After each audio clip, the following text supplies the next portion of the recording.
ఓం లంబోదరాయ నమః. ఓం శ్రీ గురుభ్యో నమః. ఓం సద్గురు శ్రీ శివానంద పరబ్రహ్మణే నమః. సిద్ధవేదము 15వ భాగము. గురు శిష్యుల సంవాదము. ఈ జడము పంచభూతములచే ఉత్పత్తి అయినదని ఎప్పుడూ చెప్పుటకు వీలులేదు. అదీకాక పంచభూతములు ఇటువంటివి అనియు వాటి నుండి కలిగియుండు సృష్టి ఈ విధమై ఉండుననియు స్పష్టముగా చెప్పెదను వినుము. పంచభూతములు అనున్నవి ఆకాశము, వాయువు, అగ్ని, అప్పు, పృథ్వీ. వీటిలో ఆకాశమునున్నది సదాశివుడుగా నుండు జ్యోతి అయి అది భూమధ్యమునకు పైన భాగమున ఉన్నది.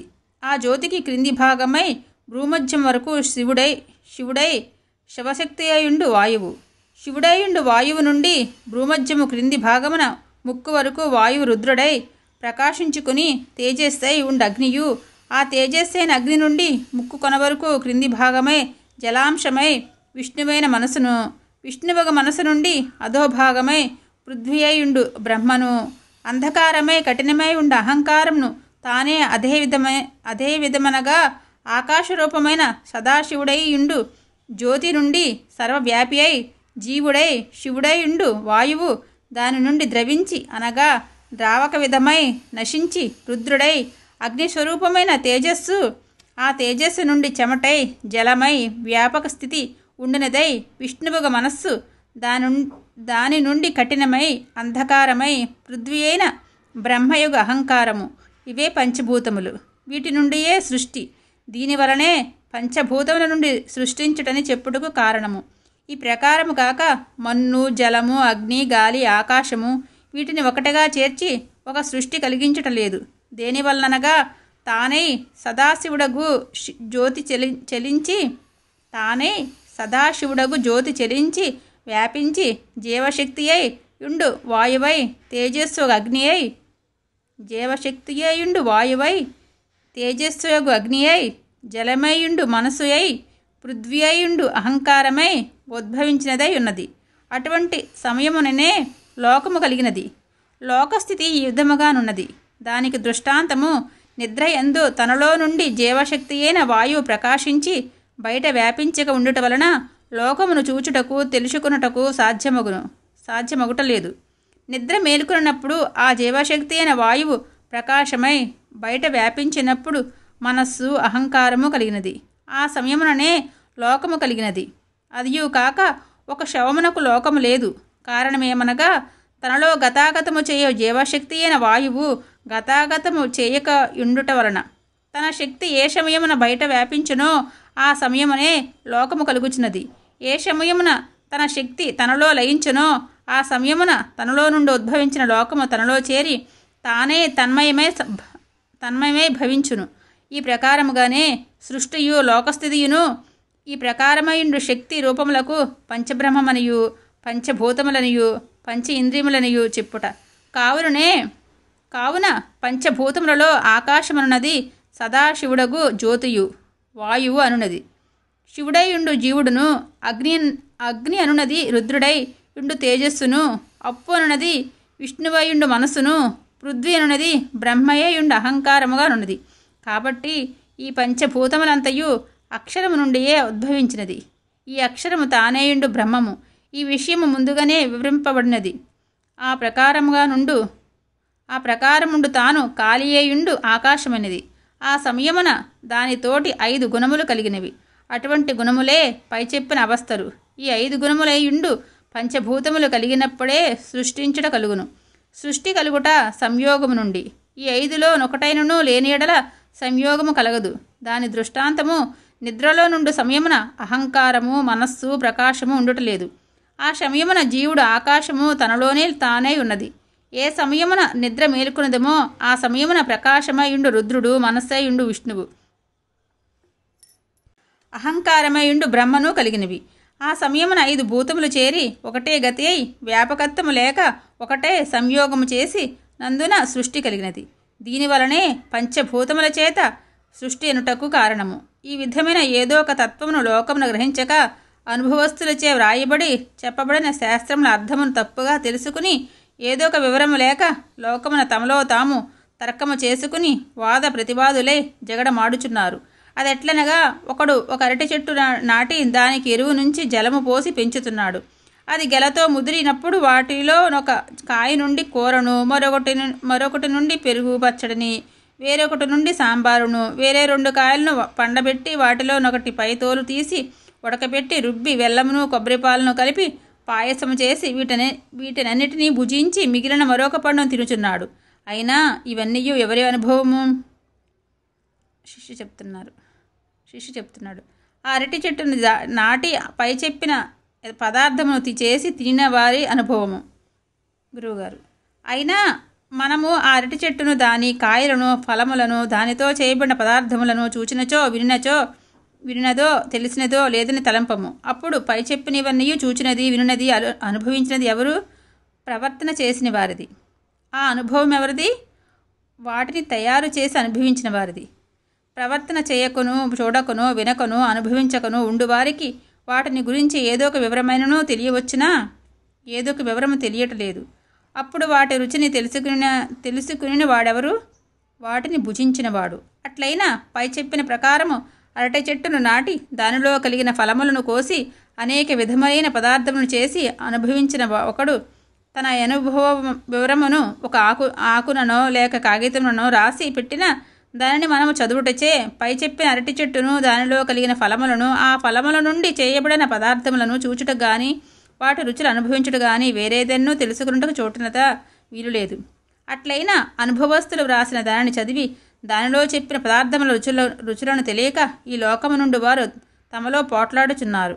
ఏ విధముగా ఒకడు పాయసమున కారం ఎక్కువైనదనియు, మరొకడు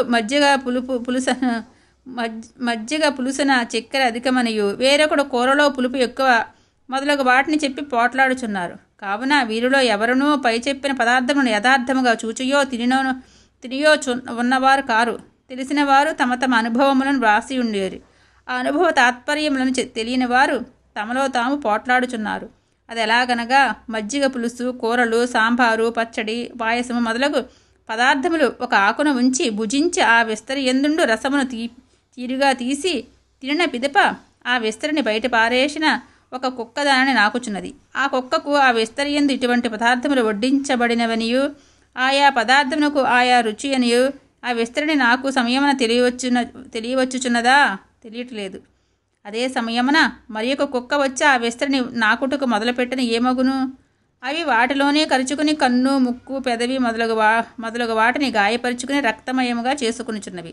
అట్లయినా పై చెప్పిన ఏదైనా ఒక పదార్థమునకు రుచి తెలిసిన తర్వాతనే కదా ఆ కుక్కలలో కలహము సంభవించినది కాదు. అట్లయినా వాటి రుచులను తెలుసుకున్నది ఎవరు? వాటిని అనుభవించిన వారు. అలాగే అనుభవస్తుల చేత రాయబడినవే గ్రంథములు. అటువంటి గ్రంథములే స్మృతులు. శృతి అనగా తెలివి. ఆ తెలివి ఎవరిది అనగా ఆ అనుభవస్తులదే. అటువంటి అనుభవస్తుల తెలివిని గ్రంథములతో రాసి ఉన్నది. ఆ గ్రంథాతులను లోకులు చదువుట వలనే తాము అనుభవస్తుల ఉన్నట్లు నటించి అనుభవస్తులచే రాయబడిన తెలివి యొక్క యథార్థమును ఏ రీతి అని తెలియక విపరీతమైన అర్థములను గ్రహించి పై వివరించిన కుక్కల వలె జనులు పోట్లాడి వారిలో వారు కొట్టుకునుచున్నారు. దానికి కారణము లోకమున జనులు తమకు అనుభవం కావాలనన్న అనుభవ స్థితిని తెలుసుకునవలనన్నయ్య అనియు ఆసక్తి లేక తమకు గొప్ప పదవి, పొగడ్త, ఢంబము, పండిత పదవి మొదలగునవి దొరకవలనని దురభిమానములో మునిగి ఏదో ఒక వివరమును లేకను అక్షరాభ్యాసము చేయకను గర్వులై అధోగతియే పోచున్నారు. కావుననే లోకమున తత్వజ్ఞానము తెలివియో లేకపోవచ్చున్నది. అలాగా ప్రియ గురువే, లోకమున ఎవరునూ అక్షరాభ్యాసము చేయలేదని చెప్పినారు కదా. లోకమున జనులు గ్రంథాదులను ఎలాగూ నేర్చుకుని ఉన్నారు? అక్షరమనున్నది నువ్వు ఏదని గ్రహించినావు? అక్షరమనగా ఆ అనున్నది మొదలు 51 అక్షరములైనవి ఉన్నవి. అక్షరములు అన్నీ ఉండుట లేదు. అకారము అక్షరము కాదు. అక్షరమును మాటను అర్థమేమి? నాశరహితమైనది. అటువంటి వస్తువేది? అది బ్రహ్మము. ఆ బ్రహ్మమనునదేది? అది తానే. ఆ అని చెప్పుటకు శబ్దములెన్ని? ఒకే శబ్దము. శబ్దమునకు రూపమున్నదా? ఉన్నది. రూపముండిన చూడవచ్చును కదా. అవును, చూడవచ్చును. ఇదిగో ఆ అని చెప్పినాను. దాని రూపమును చూచినారా? చూడలేదు. రూపమున్న ఎడల చూడవలను కదా. చూడవలను కానీ శబ్దమునకు రూపము కనబడుటలేదు. అట్లయినా రూపము దేనికి? శబ్దము ఏదని తెలియుటకు ఏర్పరిచిన గురుతులకు రూపము. అను ఆకారమునకు ఎన్ని రూపములున్నవి? లోకమున ఎన్ని భాషలున్నవో అన్ని గురుతులైన అకారము యొక్క రూపములున్నవి. అప్పుడు అకారమని చెప్పబడిన అక్షరములకన్నిటికీ ఒకటే శబ్దము కాక వేరే శబ్దములు చెప్పుడున్నదా? లేదు. అకారమగు గురుతునకు శబ్దం ఒక్కటే. గుర్తులు మాత్రం అనేక విధములుగానున్నవి. మీరు మొదట 51 అక్షరములున్నవని చెప్పినారు కదా. అన్ని భాషలున్నవా? వాటికన్నిటికీ ప్రత్యేక గుర్తులున్నవని ఇప్పుడు చెప్పుచున్నారు. ఆ రీతిగా ఆలోచించినప్పుడు ఈ లోకమున 51కి పైబడి భాషలున్నవి. అప్పుడు అకారమే 51కి ఎక్కువగా ఉండును. గుర్తుల అక్షరములని చెప్పిన మీరు పై చెప్పిన దానికన్నా ఎంతో ఎక్కువ సంఖ్యలను ఉంచవలేను కదా. అది కాక ఆయను ఆ గుర్తునకు శబ్దమున్నదని మీరు చెప్పినారు కదా. ఇదిగో చూడుము, నా చేతులను నేనేమి చేసియున్నాను? 2 చేతులను చేర్చి నమస్కరించులాగన మూసి పట్టుకుని ఉన్నారు. ఇప్పుడు నేను నా చేతులను ఏమి చేసి ఉన్నాను? చేతులను తెరిచి ఒకటితోనొకటి విడువని తీరుగా పట్టుకుని ఉన్నారు.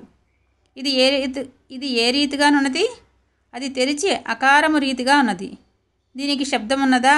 లేదు. ఇదిగో చూడుము, ఇప్పుడు నా నోరు ఎలాగనున్నది? నోరు మూసి ఉన్నది. దానికి అకారమని చెప్పుడు కవునా? చెప్పరాదు. ఇప్పుడు నేనేమి చేసి తిని? ఇప్పుడు నోరు తెరుచుకుని అకారము రీతియే ఉన్నది. దానికి ఏమని చెప్పవలను? అకారమని చెప్పవలను. ఇప్పుడు అకారమునకు శబ్దమున్నదా? లేదు. అయినా శబ్దమనున్నది కల్పించినదియో లేక తనంతటనే కలుగునదియా? కల్పించబడినది. అట్లయినా కల్పించబడినది నాశనమగునదియా? నాశము లేనిదా? నాశనముండునది. అప్పుడు అను శబ్దమును చేయు సమయమున మనలో నుండి జీవుడు లోపల అణిగియున్నదా లేక బయటకు పోవచ్చున్నదా? బయటకు పోవచ్చున్నది. అలాగే మనము ఒక్కొక్క శబ్దమును చేసి మనలో నుండి జీవుడు అంతయు ప్రతిరోజున బయటకు వెళ్ళుచున్నది. ఆ సమయమున ఏమగుచున్నది? చనిపోచున్నాము. అప్పుడు మనము నాశమగుదానినా లేనిదానినా దేనిని అభ్యసించుచున్నాము? నాశమగుదాని. ఓం శ్రీ గురుభ్యో నమః. సర్వం శ్రీకృష్ణార్పణమస్తు. ఓం లంబోదరాయ నమః. ఓం శ్రీ గురుభ్యో నమః. ఓం సద్గురు శ్రీ శివానంద